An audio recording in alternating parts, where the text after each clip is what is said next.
Ruby worked as a deeply dedicated high school teacher in Brisbane, pouring all her energy and love into other people's kids.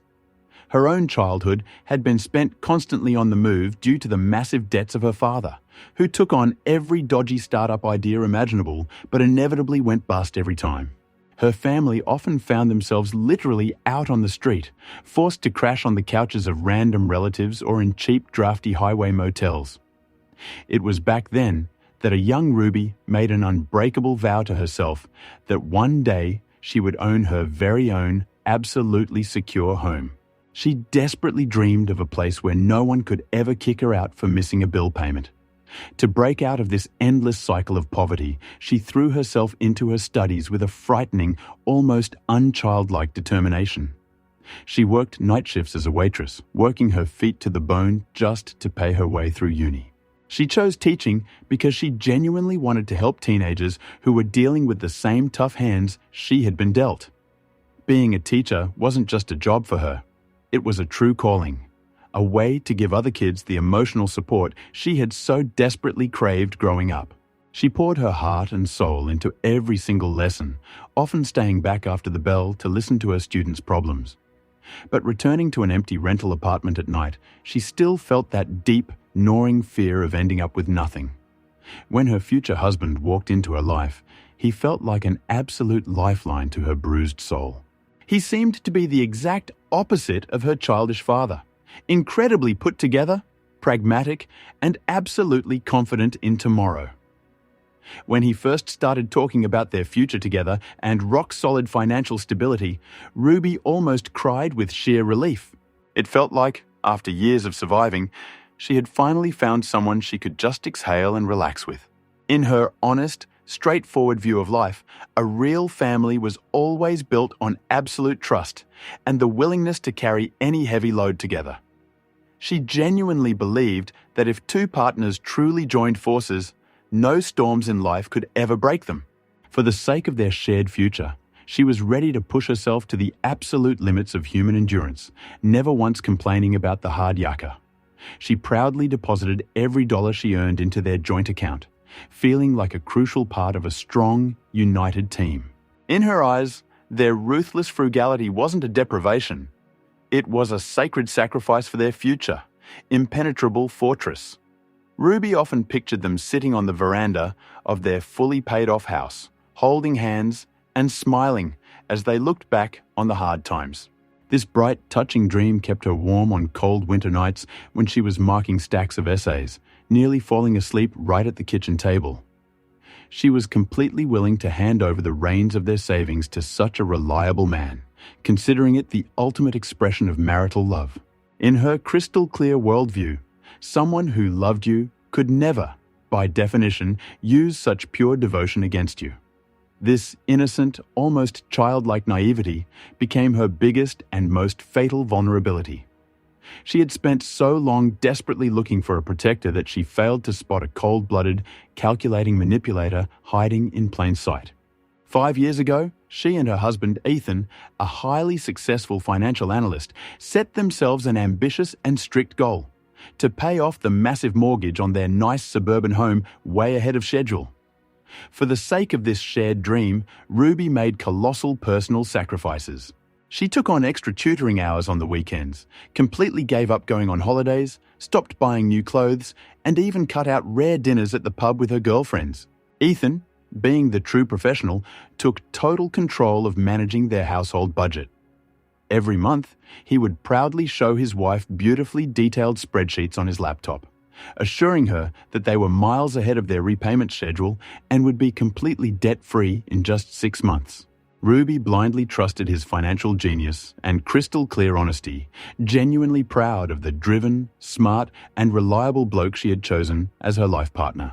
Wanting to thank her husband for his incredible discipline and care for their future, Ruby decided to plan a massive surprise for him. She came up with the idea to secretly renovate his home office while he went away for the entire weekend on a rugged boys' fishing trip with his workmates. The morning he left, she carefully packed his duffel bag, making sure to fold in his warm jumpers. "Are you sure you guys won't be freezing out there in the tents by the river, babe?" Ruby asked tenderly, kissing him on the cheek. "Don't stress, sunshine. We hired a top-notch heater, so we'll survive the roughing it just fine. Ethan lied with a smooth, charming smile. The best part is, there's absolutely zero phone reception out there, so we can totally unplug from the city grind and forget about financial reports, he added, zipping up his jacket. You've earned it, my love. Have a great rest and don't think about a thing. She wished him genuinely, already buzzing with excitement about revealing his brand new office when he got back. The second his car disappeared around the corner, Ruby enthusiastically let the hired tradie into the house. He was a sturdy, good-natured chippy named Greg, who immediately started assessing the room with professional interest. Ma'am, to get this designer wallpaper hung perfectly straight, I'm going to have to completely clear this wall, he stated matter-of-factly, pointing at the heavy furniture. Of course, Greg. Let me give you a hand moving this oak desk. It's incredibly heavy, Ruby eagerly offered. As the hired tradie carefully dragged Ethan's massive oak desk away from the wall, a thick stack of hidden, unopened letters suddenly fell out of a gap behind a loose skirting board. The desk shifted with a heavy groan, exposing the old, partially detached timber molding. In that exact second, a hefty bundle of dusty envelopes held together by a rubber band hit the floorboards with a dull thud. Whoa, looks like your hubby's been hiding some secret love letters or old magazines back here, the tradie joked good-naturedly, wiping his hands on his overalls.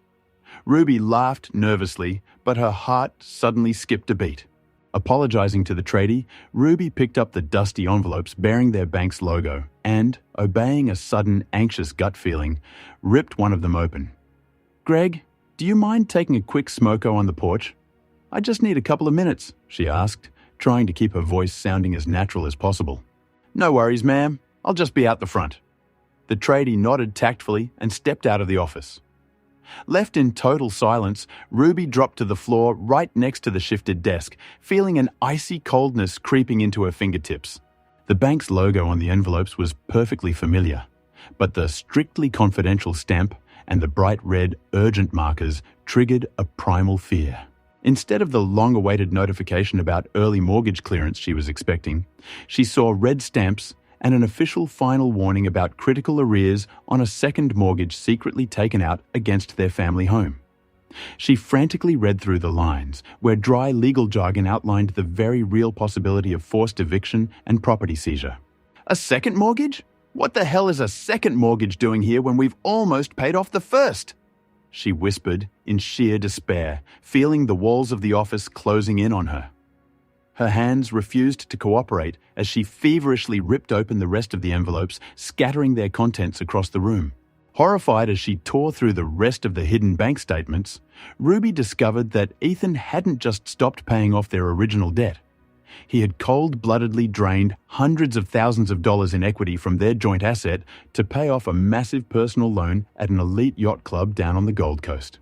The numbers on those pages felt like a sick joke, mocking her years of ruthless saving, sleepless nights, and overtime shifts at the school. She saw massive transactions for premium marina memberships, vintage champagne orders, and luxury vessel maintenance. All those graphs, all those beautiful spreadsheets on his laptop, it was all just a complete fake, Ruby realized with absolute horror, clutching her head. While she had been counting every single cent at the grocery store, her husband had been cold-bloodedly and calculatingly floating their future out to sea. The perfect image of the reliable financial analyst melted away in an instant, exposing the face of a cynical, selfish liar who hadn't hesitated for a second to mortgage their only home. Instead of calling Ethan on his fishing trip in tears and hysterics to demand an immediate explanation, Ruby paid the tradie handsomely, sent him home, and got straight into a car. It felt like the air in the room had suddenly turned toxic, burning her lungs with every breath she took. She sat behind the wheel, her knuckles turning white as she gripped the leather steering column, trying to stop the violent shaking taking over her entire body. Her husband's betrayal was so massive and incomprehensible that her brain simply refused to accept the reality of what was happening. She punched the address from the bank statements into her GPS and drove down the M1 to the Gold Coast herself. The drive took about an hour, but to Ruby, that time stretched out into an endless, agonizing eternity. The scenery outside blurred into a grey streak as her mind raced through years of strict budgeting, cheap dinners, and wearing out her old shoes. While she had been straining her voice giving extra tutoring lessons, this scumbag in a tailored suit had been methodically stealing her safety and her future. Arriving at the elite private marina, she easily spotted a massive, gleaming white motor yacht bobbing in the sun with the mocking gold letters "Forever Chloe" plastered across its hull. The name on the back of the boat hit her right in the gut with such force that Ruby had to lean against the wooden railings of the pier just to keep from collapsing. Chloe. That was the name of his new, highly ambitious secretary he had hired just a couple of years ago. The marina security guard, mistaking a bewildered Ruby for the owner's sister, offered a friendly smile and mentioned that Ethan was currently relaxing on the upper deck with his future wife, Chloe. Hearing the words, "future wife," Ruby felt her loyal, kind heart finally shatter into thousands of jagged, razor-sharp pieces. Hiding in the shadows of the neighbouring boats, Ruby used her phone to snap photos of her husband, supposedly out roughing it in the bush with the boys, wearing expensive designer boardies, sipping champagne, and passionately pashing a young blonde she instantly recognized as his personal secretary. There was no old fisherman's jumper, no muddy gumboots, just high-end sunnies, and the smug smirk of a bloke who thought he owned the world. They were laughing without a care in the world, clinking crystal glasses and soaking up the ocean breeze, all of it, entirely funded by the tears and exhaustion of his lawful wife. In that very second, the burning resentment inside Ruby mutated into something dark, freezing, and absolutely merciless. The woman who had spent her entire life terrified of ending up homeless suddenly realized that her greatest fear had just been turned into reality by the exact man who swore to protect her. Her bitter tears dried up instantly, giving way to the crystal-clear, concentrated hatred of a woman deeply scorned. She wasn't about to surrender her hard-earned home or her life to this lying parasite. Ruby took a few more detailed shots, making sure their happy faces, the boat's registration number, and the bottles of elite alcohol were clearly visible in the frame. Driving back up to Brisbane with a thoroughly shattered heart, Ruby immediately hired the most ruthless financial fraud lawyer in the city. Sitting in his stark corporate office, she confidently laid out all the bank statements, the default notices, and the fresh photos from the marina right on his desk. The solicitor, who was well accustomed to messy divorces, was genuinely astounded by the unbelievable arrogance and downright stupidity of her husband. Ethan fancied himself a financial genius, but he had left behind a blindingly obvious paper trail directly linking the fraudulent second mortgage to the purchase of the vessel. The lawyer confirmed it. Because this luxury yacht was purchased using funds illegally withdrawn from the equity of their marital home, she had every legal right to secure an immediate Supreme Court injunction to seize the vessel. Ruby listened closely to his steady, confident voice, and for the first time all day, a faint, terrifyingly cold smile touched her lips. The law was completely on her side, and now all she had to do was play her trump cards with ice-cold precision. She didn't just want her stolen money back. She wanted to publicly, brutally crush his inflated ego and obliterate his lying reputation. Right now, Ethan had absolutely no idea that his personal Titanic had just struck an iceberg named Ruby, and he only had a few short days left before he completely and utterly sank to the bottom. The perfect opportunity for an ice-cold, merciless revenge presented itself a week later, when Ethan hosted a lavish 30th birthday bash on that very yacht, inviting his completely clueless family and close colleagues. Live music drifted across the deck, waiters floated around handing out gourmet canapes, and the birthday boy himself was soaking up the glowing congratulations, basking in the rays of his own massive vanity. Ruby marched onto the pier, flanked by her lawyer and a pair of burly court sheriffs at the exact moment Ethan, holding a glass of vintage wine, loudly began proposing a toast to his incredibly successful business. The heavy thud of the officers' boots marching up the wooden gangway made the guests fall silent and turn around in complete shock at the uninvited visitors. Ethan's face instantly lost every ounce of its arrogant swagger the second he locked eyes with his lawful wife, the woman he thought was just a naive, clueless fool. Stepping confidently onto the deck in front of the horrified guests and a ghostly pale Chloe, she handed her husband the divorce papers and an official Supreme Court order to immediately repossess the vessel to cover his debts. The music was abruptly cut off, replaced by a deafening ringing silence where the only sound left was the water lapping against the hull of the yacht. Ethan tried to let out a nervous laugh, mumbling something about a ridiculous misunderstanding, but the sheriffs had already begun the official asset seizure protocol. She loudly and clearly explained to his parents that their absolute genius of a son had secretly mortgaged their one and only family home to buy this multi-million-dollar toy for his secretary, and as a result, both of them were now completely and utterly bankrupt. Ethan's mother gasped in horror and clutched her chest, while his father physically backed away from his son in sheer disgust, unable to comprehend the sheer scale of this cynical betrayal. Ethan's colleagues, who just a minute ago had been praising his financial acumen, were now looking at him with undisguised revulsion. Chloe, realizing her fairy tale life with the rich prince had just imploded spectacularly, burst into hysterical tears right in front of the entire crowd. Ruby stood with her posture perfectly straight, feeling control over her own life flooding back into her veins with every passing second. She was no longer a victim. She was the executioner carrying out an absolutely justified sentence. As the sheriffs ruthlessly escorted a humiliated, stammering Ethan, his crying mistress, and the completely shell-shocked guests off the boat and back onto the pier, Ruby watched with her head held high as the yacht was hitched up to be towed away, permanently leaving the financial trader without a cent, without a reputation, and without a roof over his head. His mistress in her cocktail dress, the woman who was supposed to be his new wife, was screaming at him for scamming her, stumbling in her high heels down the boardwalk.